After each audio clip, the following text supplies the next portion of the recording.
What is going on, people? Today I will be reviewing Captain America, the First Avenger, coming up for you guys next.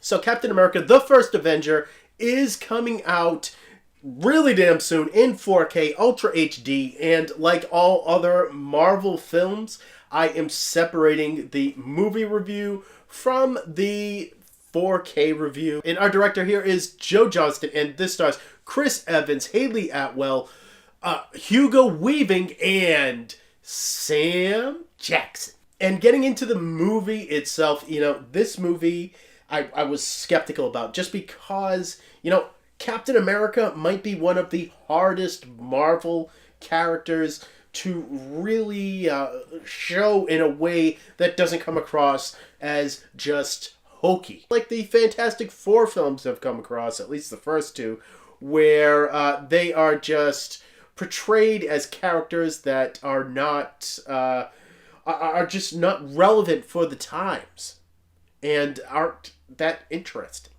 And that is always a problem with Cap. But with Chris Evans' portrayal as Steve Rogers and Captain America, and the crazy good CGI that was done to make him the 90-pound weakling, you know what?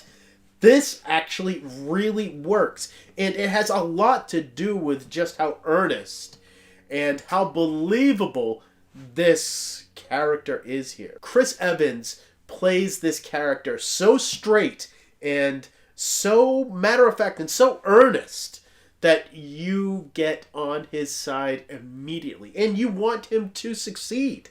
He just doesn't like bullies. He's been bullied all his life, and he doesn't want to stand for it anymore. And he wants to fight for his country and stand up against the bullies. And then when you finally get into when he's in the academy and how he is willing to sacrifice himself more than anybody else out there, you feel like he is truly worthy to become Captain America. Steve Rogers is just the kind of the kind of soldier that you would want fighting for your country, any country, just because he is so committed to what he's doing. And then you have his transformation into Captain America, and man, Chris Evans is just committed to this role. He has changed his body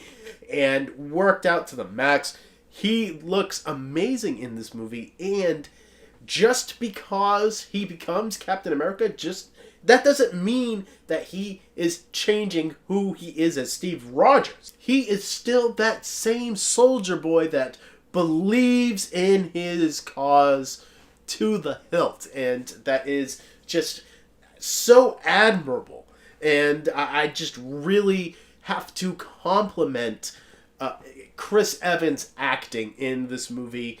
I can't say it enough. He makes this what this is. But you can't have a good protagonist without a great villain, and Hugo Weaving as the Red Skull is that great villain.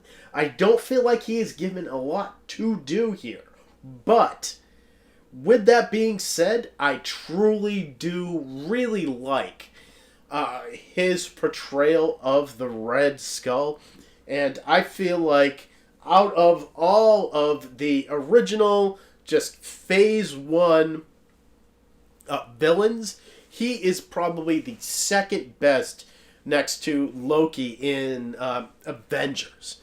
Just because of, he truly has a presence in this movie, and that is because Hugo Weaving is great in this role, and he can just do a lot behind latex and a lot with hand motions and a lot of that. He has already proven that with V for Vendetta, and he proves it again here. He is perfectly casted as this character. I just wish it has a lot more to do.